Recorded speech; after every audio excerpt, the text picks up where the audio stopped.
समाज सेवा जोटा कि मानव सेवा ईश्वर को सेवा सहित समान से समाज कल्याण सेवा व्यस्त रोचे निज को निज अनुष्ठान समस्त सभ्य मान दायित्व निर्वाह कर नाम पूर्णिमा दिन विगत किसी वर्ष धरी अनुष्ठान पक्ष जगन्नाथ बल्लभ मठ प्रांगण में जो प्रसाद वितरण धन्यवाद। इतिमध्य श्री जगन्नाथ भक्त समाजर तृतीय वार्षिक उत्सव संपन्न एवं वरिष्ठ द्वैतपति श्रीजुक्त दुर्गा प्रसाद दास महापात्रंक मतरे शास्त्रीय परंपरा रे रथ यात्रा हेबा उचित। श्री जगन्नाथ भक्त समाजर तृतीय वार्षिक उत्सव अत्यंत आध्यात्मिक परिवेश मध्य संपन्न हो जाइछि। यही अवसर रे श्री जगन्नाथ संस्कृति और परंपरार रक्षणाबेक्षण उपरे व्यापक आलोचना करा जाइथिला।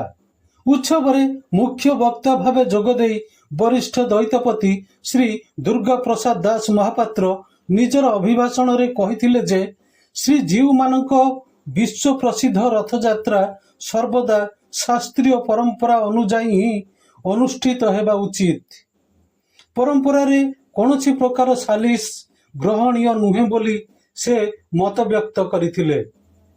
यही भव्य समारोह रे श्री जगन्नाथ संस्कृति प्रचार संस्थान इंडियार प्रतिनिधि माने मध्य प्रमुख भावे जोग देइथिले। प्रतिभाधारी को सम्मान प्रदान सह समाजर विभिन्न स्रोतरे उल्लेखनीय अवदान पाई यही अवसर रे किछि विशिष्ट व्यक्ति विशेषण को आनुष्ठानिक भावे सम्मानित और संवर्धित करा जाइथिला। सभापति श्री शंकरषण मंगराजंक पौरोहित्य रे आयोजित यही सभारे बहु विशिष्ट जगन्नाथ संस्कृति विशेषज्ञ एवं साधु संत उपस्थित थिले। मुख्य अतिथि भावे श्री रामचरण दास जी महाराज, श्री भवानी सुआर, ओडिया मठर महंत, ओडिया विश्वविद्यालय कुलपति सत्यनारायण आचार्य, डॉक्टर शशिकांत रथ, डॉक्टर प्रदीप आचार्य एवं उपदेष्टा पूर्णचंद्र महापात्र प्रमुख मंचासीन होई निजर मूल्यवान सुचिंतित मत प्रदान करथिले। उत्सव को सफल करिबारे डॉक्टर नारायण महापात्र, सुरेश मिश्र, त्रिलोचन नायक, भारती भूषण पट्टनायक, विजय मोहन पंडा, मृत्युंजय महांती, प्रफुल्ल दास, अनामिका स्वाई पट्टनायक, अनुपमा मिश्र, श्रीनिवास राव एवं चक्रधर माझी प्रमुख सक्रिय भावे सहयोग करथिले। शेषरे समस्त भक्त और सभ्यों को धन्यवाद अर्पण करा जाइथिला। जय जगन्नाथ। जगन्नाथ आपण समस्त जगन्नाथ विषय जानी से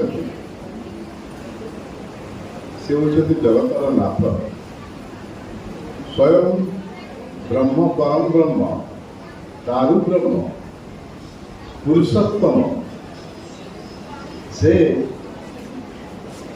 जहाँ प्रथम कहले जब इतिहास छात्र हिसाब से पुराण दृष्टिकोण तो वेद विभिन्न पुराण